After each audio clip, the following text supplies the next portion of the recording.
दोस्तों आप में से बहुत से लोगों ने अभी तक तो कश्मीर फाइल्स मूवी देख ही ली होगी। सच में ऐसी मूवी बनाने के लिए हिम्मत की जरूरत है और विवेक अग्निहोत्री ने ये करके दिखाया है। सच में इस मूवी के बाद बॉलीवुड का स्तर बहुत नीचे गिर चुका है क्योंकि इन्होंने इतनी शानदार मूवी जो बनाई है। बॉलीवुड में इस तरह की मूवी की बहुत ज्यादा जरूरत है।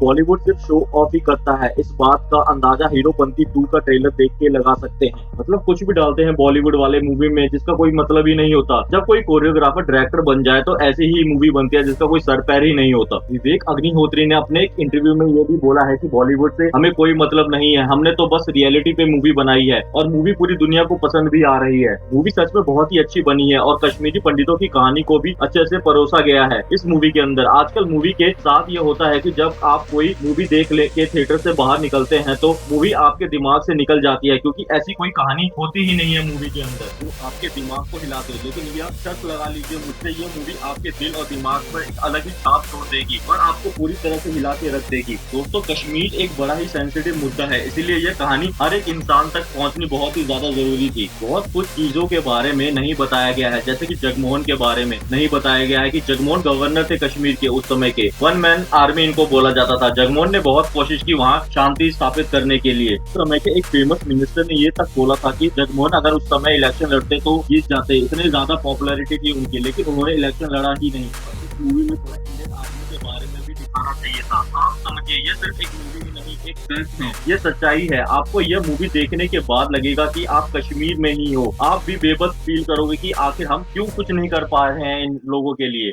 अगर हम बात करें इंडियन आर्मी के बारे में तो 1990 में तोड़ के रख दिया था इंडियन आर्मी ने, घर में घुस घुस के मारा था मिलिटेंट्स को। जितने भी मिलिटेंट्स बनने को निकले थे ना उस समय, सब इंडियन आर्मी को देख के भाग खड़े होते थे। इतना भगा भगा के मारा था इंडियन आर्मी ने इनको, थोड़ा इंडियन आर्मी को दिखाना चाहिए था। चलिए कोई नहीं, मूवी इसलिए बनाई गई थी कि क्योंकि हमें सच्चाई के बारे में पता चल सके कि एक्चुअल में हुआ क्या था कश्मीरी पंडितों के ऊपर। तो कई मुस्लिम परिवारों ने हिंदू की मदद भी की थी।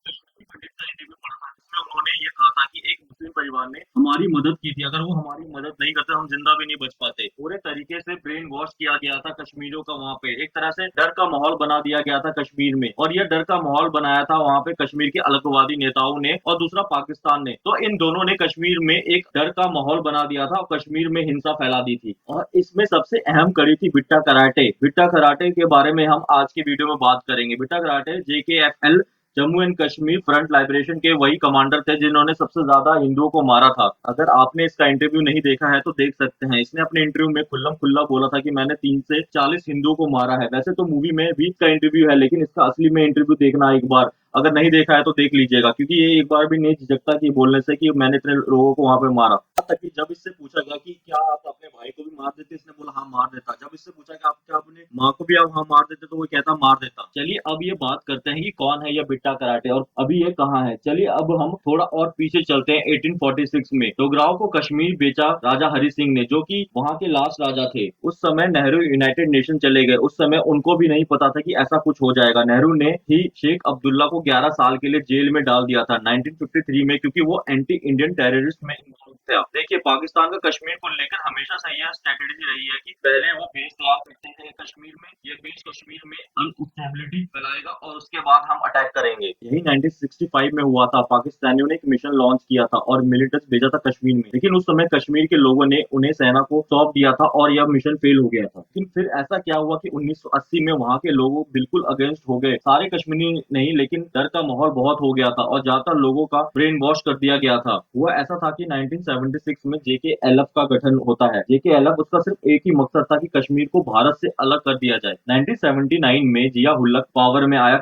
पाकिस्तान के। यह सब आपको इसलिए बता रहे हैं क्योंकि आप बेसिक चीजें समझेंगे तभी आपको ये सब समझ में आएगा। उनका मानना था कि कश्मीर हमें किसी भी हालत में चाहिए। आपने अगर मूवी देखी होगी तो आपने ये देखा होगा कि मूवी के अंदर टीवी में एक लेडी स्पीच दे रही है, वो बेनजीर भुट्टो है। बेनजीर भुट्टो के पिता जुल्फिकार भुट्टो को जिया हुल्लक ने ही फांसी पर चढ़ा दिया था। तब बेनजीर भुट्टो वहां से जान बचा के भागी थी, लेकिन बाद में 2008 में उन्हें भी बम से उड़ा दिया गया था। अलगाववादी संगठन देवसम 1987 में साथ आ गए थे और एक फ्रंट बनाया मुस्लिम यूनाइटेड फ्रंट। हालांकि इलेक्शन होते ही वह हार गए और फिर से कांग्रेस की सरकार आ गई और फिर उनके मुखिया ने बोला कि हमारे साथ धोखा हुआ है और यह धोखे से जीता गया है इलेक्शन, इसीलिए सब अब हथियार उठा लो। और पाकिस्तान भी यही चाहता था। पाकिस्तान ने फिर जगह जगह कैंप बनाना स्टार्ट कर दिया POK में, मुशर्रफ मुजफ्फराबाद जो कि पीओके की कैपिटल है, श्रीनगर से मुश्किल से 2 घंटे की दूरी पे है। मूवी में एक सीन है जिसमें कश्मीर में पाकिस्तानी करेंसी चल रही है। दोस्तों ये सच में बिल्कुल ऐसा ही हुआ था। कुछ ऐसे भी सीन है मूवी के अंदर जिसे देखने के बाद आप हिल जाएंगे। सच में कश्मीर पंडितों के ऊपर बहुत ही ज्यादा अत्याचार हुए थे। 1989 में सरकार भी चेंज हो गई। वीपी सिंह की जनता दल सरकार आ गई सेंट्रल में, जिसे बहुत ही कमजोर सरकार माना जाता है। सच में उस टाइम ऐसा लग रहा था कि कश्मीर बिल्कुल ही हट चुका है भारत से, क्योंकि कश्मीर से कनेक्टिविटी बिल्कुल ही खत्म हो चुकी थी। चलिए अब जानते हैं बिट्टा कराटे की एंट्री कब होती है। 1973 में इसका जन्म हुआ था। इसकी फैमिली एक बिजनेस चलाती थी। इसका जन्म श्रीनगर में हुआ था। बिट्टा कराटे का पाकिस्तान से बहुत लगाव था और इसका यह लगाव ही उसे 1988 में पाकिस्तान ले गया, जहां वो ट्रेनिंग करने गया। मोहम्मद अशरफ वानी उसे ले गया, जो कि जेकेएलएफ का कमांडर था। अभी भी बिट्टा कराटे जिंदा है और अभी चेयरमैन है जेकेएलएफ का। 1987 के बाद जितने भी मुस्लिम पार्टी इलेक्शन लड़ रही थी वो सब मिलिटेंट हो गए और उन्होंने आजादी के नारे लगाना स्टार्ट कर दिया। और उस समय बहुत सारे कश्मीरी युवा भी इनके साथ आ गए और पाकिस्तान यही चाहता था कि पूरा का पूरा कश्मीर में अनस्टेबिलिटी फैलाओ, क्योंकि उस समय सेंट्रल में जो सरकार थी वो बहुत कमजोर थी। तो पाकिस्तान का सीधा सीधा ये प्लान था कि ये लोग पहले कश्मीरियों को अपने कब्जे में कर ले, उनका ब्रेन वॉश कर दे, फिर पाकिस्तान अपनी फौज भेज के कश्मीर पे कब्जा करके सत्ता उनके हाथ में दे दे। 1989 में बिट्टा कराटे अपनी ट्रेनिंग करके वापस भारत आया। जब इससे इंटरव्यू में पूछा गया है कि कितने कश्मीरी पंडितों को मारा, तो ये बोलता है 30-40 पंडितों को। फिर इससे ये पूछा जाता है सबसे पहले किस पंडित को मारा, सबसे पहले किस इसने मारा था, सतीश टीकू को, जो कि आरएसएस मेंबर था। और इसी सतीश टीकू के साथ यह घुमा करता था स्कूटर के पीछे बैठ के। अपने दोस्त को ही इसने मार दिया। उस समय ऐसी दहशत थी कि इसके पास जो भी पिस्तल थी वो पिस्तल लेकर चला जाता था रोड पे और जो भी दिखता था उसे गोली मार देता था। और वो कहता था कि ऊपर से मुझे ऑर्डर आए। जो स्टार्टिंग में सीन दिखाया गया है वो टेलीकॉम इंजीनियर थे। मूवी में तो बस इतना ही दिखाया गया कि उनको बस गोली मार दी गई थी उनके बीवी के सामने मिलिटेंट्स ने, मतलब बिट्टा कराटे ने। पहले मर्डर इसने सतीश टीकू का किया। जब सतीश के पिताजी से पूछा गया एक इंटरव्यू में कि आप क्या चाहते हैं कि बिट्टा कराटे के साथ क्या किया जाए, वो रोते हुए बोलते हैं कि अब हम क्या कर सकते हैं, मेरा बेटा तो चला गया, अब वापस नहीं आ सकता वो। फिर इसने मर्डर का सिलसिला चालू कर दिया और पिस्टल उठा के कश्मीर के सड़कों पे निकल पड़ा। ये कहता था कि मुझे मर्डर करने के लिए ऊपर से ऑर्डर आते थे, मैं उन्हें जानता नहीं था जिनका मर्डर कर, और आते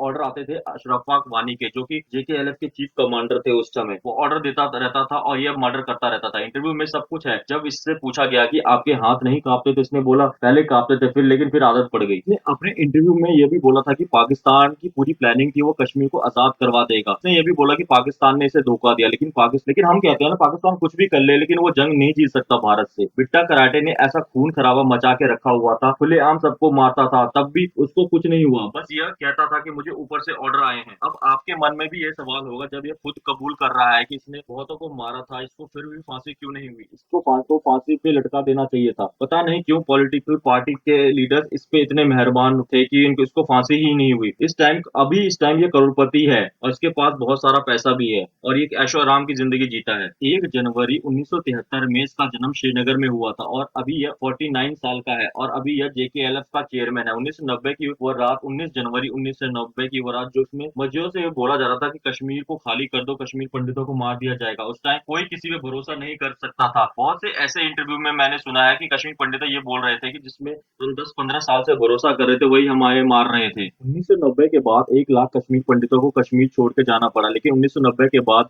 बिट्टा कराटे का क्या हुआ था? 1990 से 1996 तक कश्मीर में प्रेसिडेंट रूल लगा दिया गया था और वहां पे इंडियन आर्मी आ गई। 1990 में बिट्टा कराटे गिरफ्तार हो गया था और उसे इंडियन आर्मी ने अच्छा सबक सिखाया था। 1990 से 2006 तक यह जेल में था और जिसका यह जिक्र अपने इंटरव्यू में करता था कि हमें ऊपर से आते हैं वानी, इसके ऊपर से ऑर्डर आते थे, उसका इंडियन आर्मी ने एनकाउंटर कर दिया था। 1990 के बाद से इंडियन आर्मी ने एक एक मिलिटेंट को ढूंढ ढूंढ के मारा और डर के मारे कुछ मिलिटेंट भाग गए। मेरा तो ये मानना है कि इंडियन आर्मी को बहुत पहले ही वहां भेज देना चाहिए था, फिर कश्मीर पंडित बच जाते और वहां से नहीं भागना पड़ता। ऐसा कुछ इलाकों में इंडियन आर्मी को हाथ खोल देने चाहिए। आप भी ये सुन के हैरान हो जाएंगे कि 2006 के बाद बिट्टा कराटे जेल से बाहर आया था। और क्यों आया था? क्योंकि इसके खिलाफ कोई भी एविडेंस नहीं जुटा पाई थी सरकार। फिर 10 सालों तक ये बाहर रहा और बहुत पैसा भी कमाया। 2011 में इसने शादी की और जिससे शादी की उसके पास भी बहुत पैसा था, बहुत घर है उसके और ये ऐशो आराम से जी रहा था। लेकिन फिर 2019 में फिर से इसे गिरफ्तार कर लिया गया और इस बार एनआईए, नेशनल इन्वेस्टिगेशन एजेंसी ने इसे गिरफ्तार किया है। और इसका नेशनल एजेंसी का यह दावा है कि ये फिर से ये टेरर फैलाने की साजिश रच रहा था। सिचुएशन को संभाला था। अगर आपने अभी तक ये मूवी नहीं देखी है तो मूवी जरूर जाके हॉल में देखिए।